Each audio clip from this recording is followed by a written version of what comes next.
so much, Wendy. I feel like my mother wrote that bio.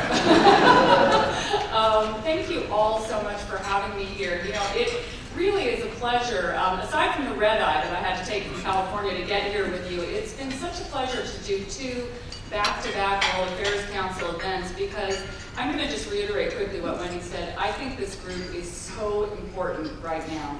You know, there are so few places where folks can get together as a community to talk about big picture, complicated topics in a community, and I just, you know, I want to laud you. I think it's really terrific, and so I'm happy to be here. As Wendy said, I'm old. I've been doing this a long time. And he didn't say that. But this is my second book, and I thought I'd spend a little time kind of telling you how I decided to write this book. Because writing books is, you got to be kind of all in. You know, it's not an easy thing. And then I would sort of flesh out some of the key points of the book, and maybe read a couple of short excerpts as well. So I'll speak for about 20 or 30 minutes, and I think we have plenty of time for questions after that, and then I'll also be available if folks want me to sign books afterwards. So my current position is the Chief Business and Economics Commentator position at the FT, and when I took this job in, April of 2017, my mandate was to figure out what the biggest business and economic stories, and really political coverage too, in the world, and write about it in commentary. So a really big funnel. And when I take a job like that, I like to kind of narrow the funnel and figure out what are the biggest topics I should be going after. And one of the ways that I do that is by following the money. And so my last book was really about the financial sector and the relationship of the financial sector to the real economy, Wall Street and Main Street. Why is there such a divide? So I knew a lot about finance, but I didn't really know a lot about technology before I started working on this topic.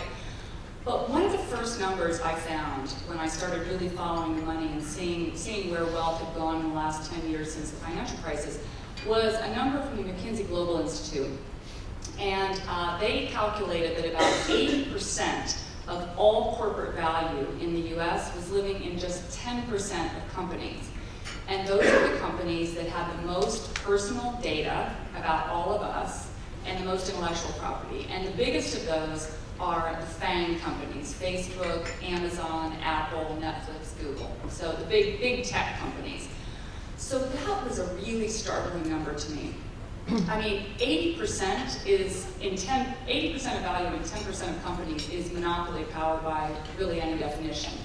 And what was really interesting to me is that there'd been this big transfer of wealth since 2008 from Wall Street into Silicon Valley. And it had happened very quietly, and interestingly, a lot of the wealth had been offshore. So a good example of this, and this is an example I actually covered in my first book, was Apple. So Apple is holding about 10% of all of America's corporate liquid assets right now. So about $350 billion of cash on the balance sheet, which is just, you know, an astounding figure. But most of that money is being held abroad. That's changed a little bit since the Trump tax cuts, and I'll talk about that. But most of the money is being held in offshore bank accounts in bond portfolios. At the same time, Apple, which actually hasn't needed any operating capital since the 1990s because it's so incredibly wealthy, they do a lot of bond offerings in the US. So they issue tons and tons of debt on the US markets and use that to pay back shareholders, which frankly is one of the reasons that we have the divide between Wall Street and Main Street right now, that a lot of that cash from Silicon Valley is either sitting in offshore bank accounts or it's going into share buybacks, which is great for many of us who are in that 12% of the population that own 80% of the stock, but it doesn't really change the story on Main Street. It doesn't really contribute to the US growth story. So that was a big part of this topic that I wanted to get my brain around in this book. At the same time, 2016 changed a lot, as we all know, and it really brought forward the issue of the platform technology firms, Facebook and Google in particular, Google's YouTube, in election disinformation and disinformation in general. So you now have the majority of people in this country getting most of their news from places like YouTube and Facebook. I think you guys are probably in the minority, I'm guessing. How many people would say that they get the majority of their news from traditional sources still? Yeah, okay. Well, that's why you belong to the world of unfortunately, your children and grandchildren are getting their news from Facebook and YouTube. And one of the things that is so concerning about this is the preponderance of fake news on these platforms. And we can debate the role that that may or may not have played, but I can tell you, and this is something that I cover in my book, that the big tech firms are now major operators in campaigns on both sides of the aisle. And that actually started even prior to 2016. In 2012, that was really the first big data election, let's call it, where you had Facebook and Google embedding with campaigns on both sides of the aisle and helping politicians to get their messages out. Unfortunately, in addition to whatever legitimate messages there may be to be gotten out, fake news is rife on these platforms. And fake news, I have a whole chapter on this in my book, is 6 times as likely to be spread as real news. Unfortunately, fake news also tends to play to people's existing prejudices, whatever they are. You know, we all have them. They tend to kind of embed and reinforce what we already know. And then you have the business model of the platform companies themselves, which is essentially to keep you online as long as possible. And so there's a Columbia University academic, Tim Wu, that coined the phrase attention merchants.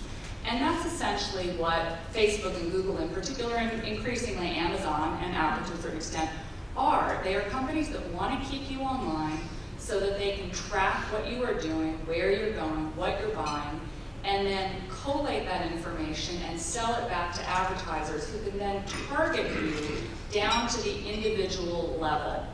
And that is a really important shift in the economy, in our politics, and in our society, which I'll come back and tease out what I think some of the biggest picture implications are there. But just to kind of close the loop, so I was looking at these 2 big topics, the economic, the political, and then something very personal happened for me, and this was really what cemented my desire to write this book. Shortly after I started the FT, I came home one day, and there was a credit card bill there. I opened it up, and I started looking through, and I noticed all these tiny charges, and $1.99, $3, $5 increments, and I thought, oh my gosh, I've been hacked. And I started looking through, and I realized they're all from the App Store. And I thought, surely I haven't been buying that much music or whatever from Apple. And so I started tallying all the charges up, and they came to over $900. And then I thought, who else has my password? My 10-year-old son, Alex. Who knows where I'm going with this? Yes, I'm looking at the educators in the group here. So I go down and find Alex in his usual post-school position on the couch with his phone. And it takes me a while to get him off the phone. And I ask him what's happened. Well, it turns out that he has, unbeknownst to me, become literally addicted to a free, and I put free in quotation marks, online soccer game called FIFA Mobile. And as many of you may know, these games are often offered for free by whatever companies are making them, but then they make their money through something called in-app purchases. So you go down the rabbit hole of the game, and you're offered different things. And you may not even be aware, particularly if you're a 10-year-old child, that you're actually being charged for these things. It seems as though you're playing a video game. But if you want to rise up the rankings, maybe you need to buy a new kit for your player, or you need to get virtual Ronaldo, and $900 later, you have a son that's at the top of the rankings, and a mother that's very upset. So after I learned about this, I have to say, I was kind of horrified as a parent. I felt, this is a terrible thing. I've gone off the rails here with my parenting. Needless to say, Alex's devices were confiscated, and passwords were changed, and parental controls were put on. But as a business journalist, I became really fascinated by this topic, because I thought, wow, this is the most persuasive business model I've ever seen. You are literally looped in and taken for a ride and you spend all kinds of money with these games. So I wanted to understand how this works. And it turns out that there's an entire industry called the captology business. How Orwellian is that? That it came out of Stamford, out of something called the Stamford Persuasive Technology Lab. And it's basically designed to use behavioral nudges, kind of traditional behavioral psychology, B.F. Skinner and the dogs with the clickers salivating, that we all read about in Psych 101, gaming techniques from Vegas, and layering that on top of apps and technology to, again, kind of lead us through a maze to where the creator of the app and the business wants us to go. So again, it's about attention merchandising. You are being captured, your attention is being captured, and it's being monetized. This has a lot of implications cognitively, socially, and I think we're beginning to see some of them playing out amongst young people in particular. And so I'm going to just quickly read a snippet from my book. I have a whole chapter on captology and persuasive technologies and the impact of those psychologically. Technology is hampering the ability of an entire generation to concentrate enough to truly learn. According to data from the National Survey of Children's Health, around 3% of the population had attention deficit hyperactivity disorder in the 1990s. Today, that's up to around 11%, an alarming rise that many doctors link to the rise of digital media. At Columbia University, my alma mater, professors are fretting about how incoming freshmen can't focus long enough to learn the basics of the core curriculum. They simply don't have the attention span to handle 200 to 300 pages of reading per week. As Lisa Hollenbaugh, the Dean of Academic Affairs at Columbia, has noted, professors are now constantly thinking about how we're teaching when attention spans have changed so much since 50 years ago. So this is a big shift, and I'm sure many of you are loyal New York Times readers and have probably been following some of the coverage recently on rising rates of anxiety and depression, even self-harm being linked to overuse of devices and phones.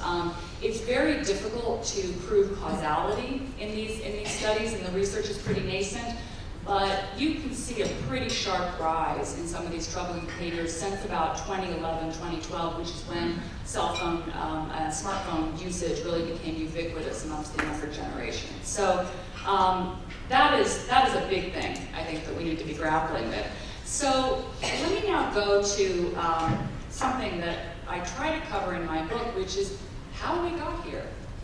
So when I started writing this book in 2017, the company that was probably most on the hot seat was Facebook. And that's still the case in a lot of ways, and for a lot of good reasons. I mean, Mark Zuckerberg, the CEO, every time he goes on the hill, he's kind of his own worst enemy, says and does a lot of troubling things. So the company comes in for a lot of criticism. But if you want to really understand how the attention merchants started, you have to track the story of Google. Google really invented this model of targeted advertising, which is about companies tracking where you go online and increasingly what you do offline. So if you have an Android phone, for example, how many people have an Android phone? Okay, about 30%. So that phone knows where you are. That phone is sharing where you are with the company and layering that information on top of your search patterns. It may, depending on what you have turned on or off in terms of settings, it may know where you are in a certain grocery store that has sensors that are wired into Google databases. And this is just the tip of the iceberg. We're moving into a world in which everything that we know about surveillance capitalism, that's a word that Shoshana Zuboff, the Harvard academic, coined to kind of describe this process of seeing what you're doing online, offline, and then selling it to advertisers.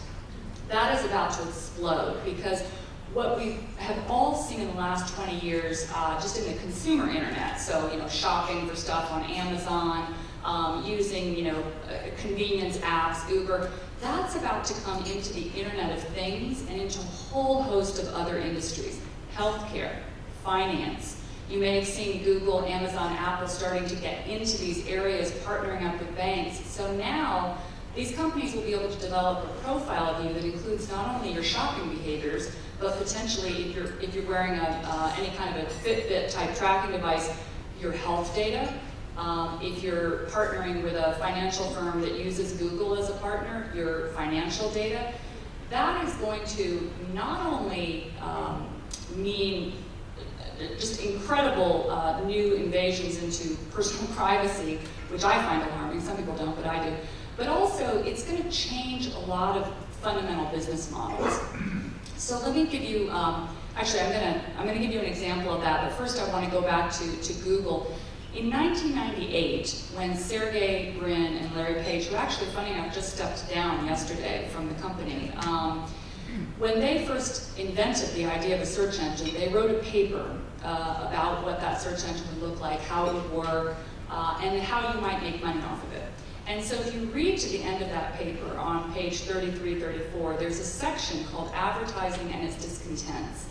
And they actually lay out how if you monetize a search engine by following people around the internet and then selling targeted advertising, that the interests of you, the users, and the interests of the advertisers, be they companies or public entities, governments, will eventually come into conflict, right?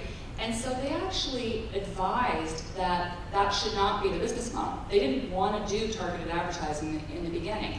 But as I followed the narrative through the book, there was a lot of pressure from the VCs, a lot of pressure from Wall Street to make more money. You know, they were making a good amount of money on subscription and regular advertising, but they wanted to see the big bucks. And so Google turned to targeted advertising as their business model, and then the horse was out of the barn. And what was developed at Google then went to Facebook. Sheryl Sandberg, actually, who's now the CEO of Facebook, was one of the employees at Google that developed that and perfected that targeted advertising business model. She took it to Facebook. It's now come to any number of companies. So as much as Google or Facebook may know about you, Starbucks knows a lot about you. Johnson & Johnson knows a lot about you. Any number of financial institutions may know a lot. And so let me give you one example that I think really gets into the profundity of what we're talking about. Every year I go to the World Economic Forum in Davos to cover the issues on tap there, and big tech has been a huge issue in the last few years. I had a conversation last year with the head of Zurich Financial, big financial group, and he was talking about how surveillance capitalism is changing the entire insurance business model. So insurers will now increasingly, and already are in some places, putting sensors in cars or in homes or partnering with sensor companies that do that sort of thing. And so now they'll be able to monitor how well you're taking care of a property, how safe of a driver you are, how fast you stop if a child is in the car. If you own an old brownstone like I do, are you taking care of your pipes? Are you shoveling snow off your driveway? Well, maybe you get a check mark in the good box if you are, and your premiums go down. But let's say your 16-year-old is smoking pot in the bedroom, and that's a fire hazard, then you get a black mark and your premiums may go up. So you can think that that's good or not, depending on where you fall in that spectrum. And clearly I'm somewhere in the middle, as you can probably tell from that example. But if you pull back and think about it in terms of what it does to the entire business model of insurance, insurance is about risk pooling. There's probably some financial folks here in the audience. That blows up the entire model of risk pooling. Suddenly, every single person can be isolated as an individual risk for the company. Now that's great for some of us, and we may do very well in our insurance, but it may also create an entirely uninsurable pool of people down here. Now, who picks up the slack for those folks? Is it going to be the public sector? Is there going to be a new junk bond market in insurance? That's an example that kind of just gives you a sense of just how profound these changes are that are coming down the pike. And I think that folks are really not aware yet of how close we are to that, and how much the technology has gotten ahead of the public debate around all of this. I'll just say a couple of more words. I want to talk a little bit about China, because as much as my insurance example may seem a bit creepy, what's happening in China is far creepier. How many of you read the New York Times front page article this week about the Chinese Communist Party using DNA to identify, and facial technology to identify Uyghurs? Right. So This is very, very troubling use of technology in what is essentially now a surveillance state. So in China, there's no assumption of privacy. There's no public debate about privacy or about the way in which data can be used or the way in which the attention merchants are able to monetize that data. And China has its own big tech companies, Alibaba, Baidu, Tencent. So they are moving ahead with this, and we can now see what the conclusions might be. So China has a system of social credits where all citizens are monitored at all times, online and offline, and if you are doing sort of right-thinking things and you're in line with what the party wants you to believe, then it's easier for you to get a mortgage, it's easier for you to get a job. If you're not, you may find that you can't collect your pension, or you don't have access to health care, or if you're a Muslim minority Uyghur, you may be sent off to a re-education camp, or worse. So this, to me, is really something we need to start thinking about, because if we don't take a stand now and say, all right, if surveillance capitalism is the new business model, if data is the new oil, I mean, the data that is being harvested from us is now the raw input for not just big tech, but for any number of other companies, what does that mean? What kinds of limits do we want to put on that? And I'll give you one example. Actually, I'll give you two examples where I think the pendulum may be going there. Google runs, they have a, oops, sorry, am I being, no, okay, I can keep going, okay, good. I wanted to make sure I wasn't getting the hook. Google has a division called Sidewalk Labs, which does smart cities. And smart cities the idea is to put sensors around cities in order to monitor what's happening and improve traffic patterns and energy usage and so on and so forth. So, good idea underlying it. Toronto is one of the test cities. So until recently, Google had taken over a 12-acre swath of the Toronto waterfront, and it had placed sensors all around this area. And it was monitoring everything that people did, where they went, when lights go on and off, and everything that you can imagine. And it owned all that data. Now, this is a huge issue, not just for privacy and sort of citizen rights, but think about that one company owning all that data. So even if you think about it just as an economic issue, the idea that one company should be able to come in and ring fence that much territory is really problematic from an economic standpoint. And that's something I get into quite a lot in the book too, that as these giant tech firms have grown, interestingly, you've actually seen a decline in the number of startups, in entrepreneurial zeal, in employment. I mean, these big firms have huge market caps, but they actually employ far fewer people relative to those market caps as companies did in the past. Lower investment, because they simply don't need to invest as much. They're getting the raw inputs for free, and the investment that they have is mostly going into software, which is a lot cheaper than people. So big changes here. Well, Toronto woke up and said, hey, you know what? I think we're going to take back the ownership of that data. We're going to put it in a public database so that we can then decide as a democratically elected government what we want to do with it. Maybe we want to have some of those beneficial effects for energy consumption or for traffic, but maybe we don't want Google monetizing every single thing that's happening in this 12-acre radius. So I think that idea of a public data bank is one interesting thing that's coming down the pike. I think that the other thing you're going to hear people talk a lot about in relation to big tech is the relationship between these companies, or the analogies between these companies and the 19th century railroad barons. So it's interesting, my husband, who's a historian and an author, is actually working on a book about the race to build the Santa Fe Railroad out west, and it's been fascinating to do this book at the same time he's been writing that book, because there are so many parallels. So the railroad barons of the 19th century built networks. Those networks developed cities and entire business models, but they didn't just own the networks. They owned the cars on the networks. They owned the grain or the coal that went in the cars, and eventually that led to a monopoly position. And interestingly, I was thinking about this in relation to some of the recent concern about Facebook and whether or not the Trump administration might be using Facebook for election disinformation. And I was thinking about the fact that in the 19th century, the railroad barons would frequently give out free passes to politicians to ride on the railroad, and only they would know which politicians had gotten passes and how many they'd gotten, and they would sort of help them in their campaigns in various cities. So it's not exactly analogous, but I think that you can make some strong lines between that paradigm and, say, an Amazon, where Amazon essentially owns all e-commerce now. Basically, 9 out of 10 shopping starts are begun on Amazon. When people go to look for stuff, they do it on Amazon. 60% of e-commerce is already done on Amazon globally. But Amazon can also sell its own products, and it can use this sort of algorithmic black box, which we can't see inside, to push you towards certain purchasing decisions.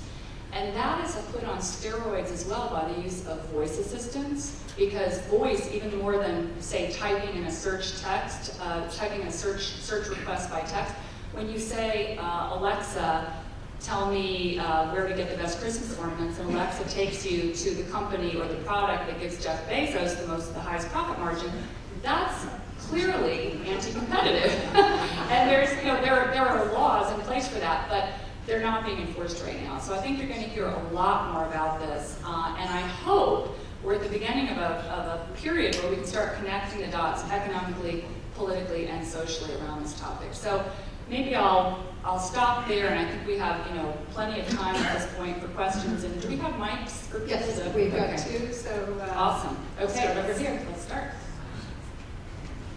Hi, Molly Long. Thank you for coming. It's a great topic. Many people in the room here, we all cringe when we hear about people surveilling our personal data. Yeah. But people who are under 40 don't really seem to care. Yeah. So in your research, what have you found going forward that the younger generations just are not as concerned about this as we are? So that's a great question. That is very true. They have a different perspective on privacy, and also what I'm finding, this is my 6th week now of book tour, and I did 2 weeks across Europe, and I'm finding that there are big cultural differences too. I think Europeans are a lot more concerned, perhaps because of their history with data monitoring and surveillance. So big divides by age, by nationality. What I think is happening is, part of the problem here is the asymmetry of information. When you ask people, do you care if Amazon has my data, they might say no, but when you show people, Amazon has your data, it's worth $650 a year to them, they're leading you to this, that, and the other purchasing decision. When you really spell it out for people, the academic research shows that most people of all ages start to get a lot more concerned. This is also, I think, something that you're going to hear a lot more talk about in Washington, making transparency in that algorithmic black box, and also putting a value on our data, which, by the way, just to kind of spread out from your question, has all kinds of implications for antitrust policy, for taxation. If you think about how these companies got so big, in part it's because from the 1980s onward, we've generally had an antitrust policy that says as long as consumer prices are going down, there's no real problem.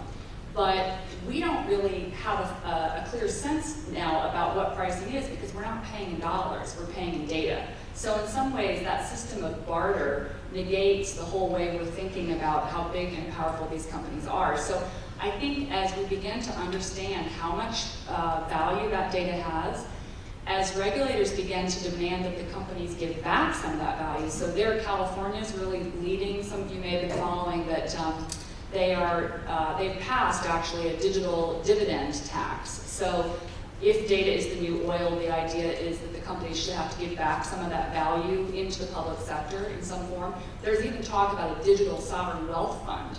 So if you think about data as oil, Alaska, Wyoming, Norway, these are commodity-rich places that have actually handed cash back to citizens or had sovereign wealth funds in the public interest. Maybe that's what we do with data going forward. And I think at that point, the conversations about privacy also starts to get a lot more interesting, because when you see the value of what you're giving up, I think people pay more attention. Does face recognition have a great impact on data gathering? And if so, how do we prevent it? Such a good question. That's I think one of the most concerning areas right now. And we talked about the situation in China, where facial recognition is being used to survey, and punish minorities. But facial recognition is actually used in big data policing in the U.S. So in LA, for example, companies like Facebook, Palantir, which is a very shadowy firm that does a lot of work with the Defense Department, it's owned by Peter Thiel, who's the guy that wants California to secede from the Union, just as a side note, and has a bunker in New Zealand.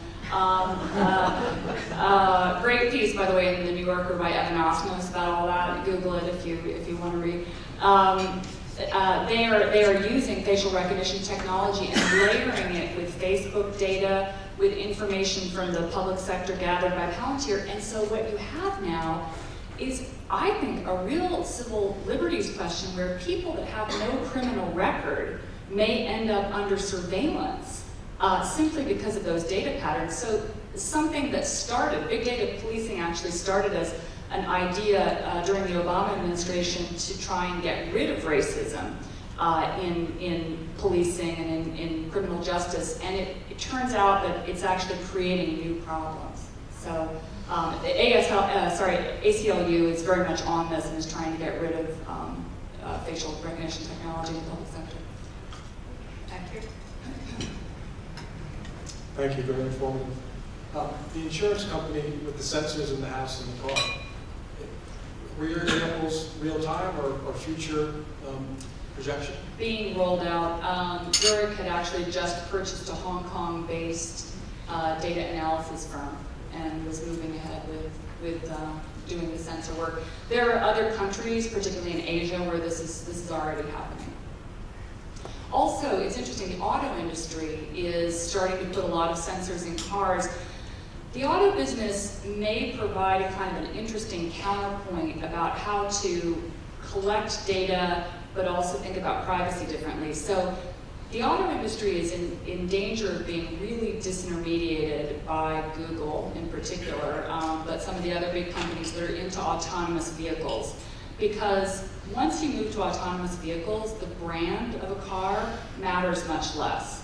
Basically, you don't really care what it looks like or what it says or what the driving experience is. You just want to get from point A to point B. And so then the only thing that has value is the operating system that lives in the car. So the auto industry has kind of woken up in recent years and said, oh my gosh, if we're not careful, we're going to be Nokia, where suddenly we're making handsets that are just plastic and have no value because Apple and Google are making the operating systems inside of them. So the US and European automakers are now trying to get together in an alliance to come up with their own operating system. And I spoke to some folks from Ford about this recently. They're thinking that their competitive advantage, if the car is a new smart device, let's say, that you spend time in and that you're going to use via voice technology to do purchasing or search or things like that, then perhaps if they don't share your data in the form of targeted advertising, they feel that might be a competitive advantage to them. Of course, Trump's trade war is not making it easy right now to do that kind of transatlantic alliance building. That was a side note, sorry. Sure.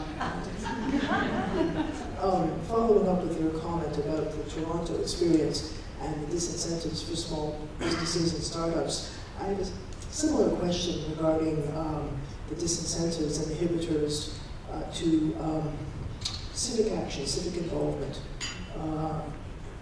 Is there any empirical data showing that there's a decrease in people's engagement, whether it's simply signing petitions or calling one's congressional representative for fear of everything going public?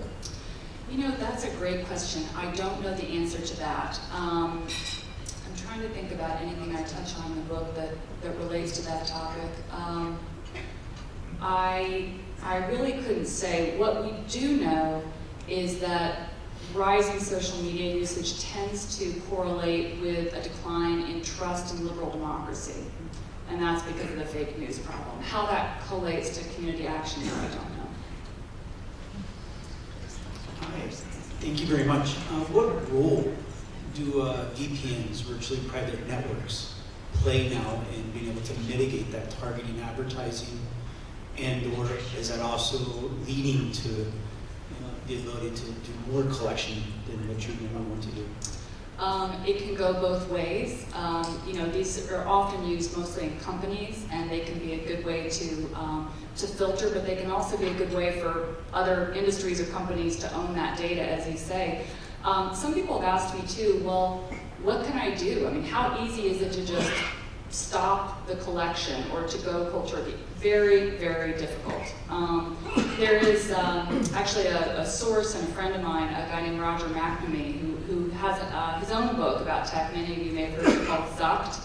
He was one of the seed investors of Facebook, and he's seen the errors of his ways, written a book about some of the problems there. He tried to go cold turkey. He actually tried to give up Google for Lent. And found that he really could not. That it was pretty much impossible to do the things that he wanted to do without some kind of data collection.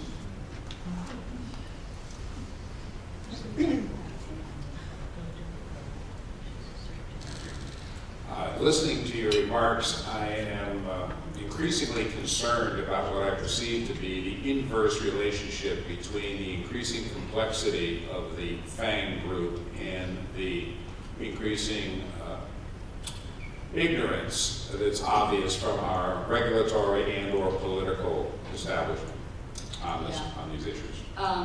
Great point. You know, I have to say, one of the really depressing things, I do a lot of reporting in Washington, and I talk to a lot of policymakers about this. There is absolutely the kind of asymmetry that you're talking about. That said, I think that there are models within the financial sector for how to bridge some of that gap. I mean, I think it's pretty impossible to expect, forget about congressmen, even some of their aides, to understand all the complexities of a platform technology. And I spent, 18 months writing this book, and I do not feel like an expert on the technical aspects by any means. But I think that shifting the burden of proof for problems, for, say, algo racism, for what's being done with data onto the firms themselves, and making them state those ways that they may be collecting in much simpler language, and having real penalties, and perhaps an independent body of algorithmic auditors who would be experts that could come in and survey, I think could go some way towards fixing the problem. And those are the types of things that have been done in the financial sector. I think that the regulatory bodies have to be independent, though, because when you have something like the New York Fed paid by the New York banks, you get exactly what you've read about in the papers. So I think an independent algorithmic auditing body could be the way forward. Oh, I'm sorry. To the previous comment, I'm a politician, and I use social media a lot. And what I've found is increased engagement on a local level. I was elected for the first time 2 years ago with a significant plurality, but about 30% of the electorate came out to vote. So if used properly, social media can engage people in conversation. So it's just more of a comment. But do you see, again, taking the analogy about the railroads, that led to government regulation and antitrust. Do you see that, because we've heard a lot, I think you described the problem well, but do you see the outcome of this as the breakup of these companies and further government regulation? I think there is going to be more regulation. My hope is that it's going to be better regulation. So I do get a little bit worried when you hear the political slogans, just break them up. Just break them up is kind of it's a slogan, not a solution, right? But there are existing paradigms. I mean, in the financial sector, again, you already have, by the Bank Holding Act of 1956, you have a situation where people can't own a trading platform and own all the commodities that are traded on that platform. I mean, there are sort of basic rules that are really on the playbook right now that we're not even enforcing, in part because I think we're just waking up to this new era of the intangible economy. Until the last 20 years, we were living in an economy where we could sort of see and touch and feel what was going on, and now we're living in an economy in which everything is being valued in data and IP, and I think I think that that's going to mean some regulatory shifts for sure. I think it's going to mean probably some shift in the way we think about antitrust. Now, are we going to see a kind of a new Brandeis movement? That's something that folks are talking about. Louis Brandeis, as I'm sure many of you know, was the big reformer that came in and helped to break up the Gilded Era monopolies. I'm a little concerned. I mean, I think that kind of movement is intriguing because it acknowledges the existence of power in the political economy, which is, and also money. I didn't even get into the fact that big tech is now the biggest lobbying body in Washington. Google and Amazon are the biggest single lobbyers. And they've blanketed not only the political circles in Washington, but they've also brought out a lot of academics that study the topic. So there's a tremendous amount of cognitive capture. Now, should we just throw out the Chicago school thinking and say, well, we're going to come up with some arbitrary notion of what power is and then break companies up? I'm not so sure that that's a good idea, particularly in this environment. But I think we are going to have to start acknowledging that, you know, basic economics, Adam Smith 101 would say that if you don't have equal access to data, transparency in transactions, and some kind of a shared moral framework, then you don't have a properly functioning market. So that's kind of where I'm coming from. Thank you for coming today and frightening us all to death. Just waking everybody up at noon on a... This might be outside the purview of your book, but I'm wondering if you've given thought to, and if so, could you describe the impact big tech will have on international relations, diplomacy, and beyond? Yeah, I have. Actually, I have a whole, whole chapter in my book on U.S.-China relations, because the trade war is really a tech war, is a Cold War, is an existential battle for who's going to own the high-growth technologies of the future. And this is a huge deal. And you know, one of the things I do in my day job is try and think about how globalization is going to reset. And I don't think, regardless of who's in charge in the U.S. Post-2020, I don't think we're resetting to the 90s, in part because China has made it very clear that they are going a certain direction with the digital economy, that they are not going to have a debate about privacy. They have their own standards that they're rolling out via the One Belt, One Road infrastructure program, which aims to sort of recreate the old Silk Route from China into Europe. And it's interesting that in part because of the fact that America is so caught up in its own internal affairs right now, and we've really let the transatlantic relationship deteriorate both politically and economically, you're now seeing certain European countries being pulled into that Chinese standards orbit. So Italy and Germany are now going with Chinese 5G standards. That's going to be very interesting, because what does that mean for privacy? What does that mean for security? What does that mean for NATO? What does that mean for transatlantic trade agreements? So I think we are going to be in a bipolar, if not a tripolar world in which the US, Europe, and China have different ways of governing the internet, different ways of thinking about digital property rights, digital trade, digital taxation. And the worst case scenario is that you get kind of a splinter net where you just have different internets operating in different ways. And that would be a bad thing economically, because digital trade is really the only kind of trade that's growing. Digital trade is up 45 times in the last decade. All other kinds of trade are either flat or falling. The upside, and you know, not to be too bleak, is I think it's legitimate for different regions to make different value decisions about how to govern the digital economy. I wouldn't want to live in a Chinese-style surveillance state. Unfortunately, this debate about foreign affairs and trade is coming into the debate about how to regulate big tech, because there's now a big lobbying campaign. You see Google and Facebook saying, you can't regulate us, we're the national champions against China, which frankly is bunk, because these companies operate in China and would love to do more business in China if they could, but they're not allowed to for various reasons. So I think we would do better just to look at what are the values that we have, that we want to keep in this new transition to the digital economy, and how can we make sure that there's an even playing field for companies of all kinds. You talk a lot about fake news and disinformation on platforms like Facebook. a lot of these news sources hide behind the guise of satire. Do you see any solutions or ways to be able to add additional transparency to this issue going forward? That's a great question. So there's, of course, been a big debate recently about political advertising. Should it be fact-checked? How can it be fact-checked? Do we want Mark Zuckerberg being the arbiter of fact-checking? All these are big, legitimate questions. I think what's really in play here is the loopholes that the industry carved out in the mid-1990s when it was first starting out. So there's something, just a very wonky term, CDA 230, which you may read about in the papers, is a loophole that was part of the Communications Decency Act, written in 1996, that basically said anything that users do or say on a platform, that platform is not liable for. Unfortunately, that was when these companies were, still in people's garages, and now that they're essentially giant media and advertising firms, they I think, really need to start playing by the same rules as other big media and advertising firms. Now, they would say it's not possible to police 2 billion people or watch for things online.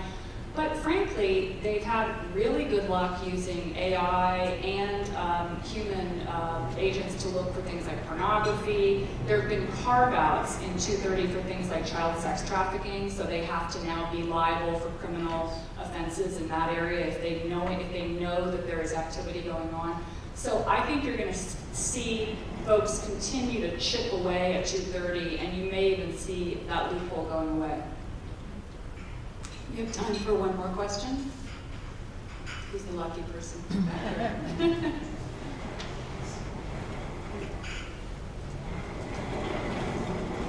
Well, my question is very simple. What happens if Elizabeth Warren is elected president and Facebook is not put out of business, but split up or Amazon is forced to divide its e-commerce versus web services, say those can't have two companies. What happens then? So the Amazon question is easier. I think that's pretty much a win-win. Amazon can still make a ton of money being the platform for e-commerce, but you would also have less of a race to the bottom for other companies. I think just on Facebook, the kind of break up Facebook, again, it's more a slogan than a solution. You could break up Facebook and still have two relatively large social media firms that have all the same problems that we just talked about. I think the bigger question is, would somebody like Warren or another smart candidate be able to really put together, as I'm recommending in my book, an independent body of experts to look at the transition that we're going through, which is really similar to the Industrial Revolution. I mean, it's a digital revolution that is going to be a 70-year process. We're probably 20 years into it. It's going to require changes in security and privacy and tax and trade. And we need to look at all those things together, because one of the things I found when I was trying to write the solutions chapter of the book, which whenever you do a think book, you have to write a solutions chapter, and of course the publishers want like 3 quick ways to fix big tech, and it's sort of like, oh, not really. But what I found was that when you start to push on one thing, antitrust, an issue pops up in national security. When you look at privacy, something pops up in free speech. And so you really have to look at this stuff in a kind of a holistic way, which, countries like France, I think, are doing a pretty good job. It would be helpful if the rest of Europe was on board with that, but there are countries, France, New Zealand, Australia, that are kind of really starting to look at that and develop a new playbook. And I think that that's smarter than just saying break them up. We actually have one, wait, one of our staff members, of course, that's one. I just want to circle back to something you said in the beginning about focus, about we have a whole generation of children not being able to focus, and really young adults, because I'm seeing it in a lot of small businesses right now with the labor shortage. Any tips on how we're going to counteract that? Yeah, well, I think that there's really some opportunities here for public-private partnership, actually. I think that if you had some of the big tech firms partnering with educators, I mean, IBM already does this, actually. They have a wonderful program called the P-Tech Schools, where they come into public schools, and seeing folks nodding that may know about this program, and work with with students on not only digital skills, but kind of awareness as digital citizens. That's part of the education process. I think that could be great. It is really concerning though. I think, frankly, a digital detox is a great idea. I have to tell you, I'll just end with one startling fact. Going back to my son Alex, who was really one of the reasons I wrote this book. So he was spending, once I started looking at his devices and timing his internet time, he was spending about 2 hours a day. The average child of his age in America spends 7 hours a day on the device. And this is very interesting because there are class and race implications to that. You start to see more affluent parents cutting down time and being able to then, bring in either caregivers to monitor or spend more time monitoring or have other activities and spend money on that. In poorer families, you see the phone becoming a babysitter. So I think it is a hugely pressing social issue, really, and it's something that I think schools are going to start tackling. There's a group, just one positive thing, there's a group called Common Sense, which is Jim Steyer's organization, Tom Steyer's brother, out in California, that does a lot of work. They have a wonderful website that shows you all the stats about kids and tech, and they have a lot of solutions and suggestions about how you can kind of reorient children's relationships with tech, so that's a good resource. Great, thank you so much.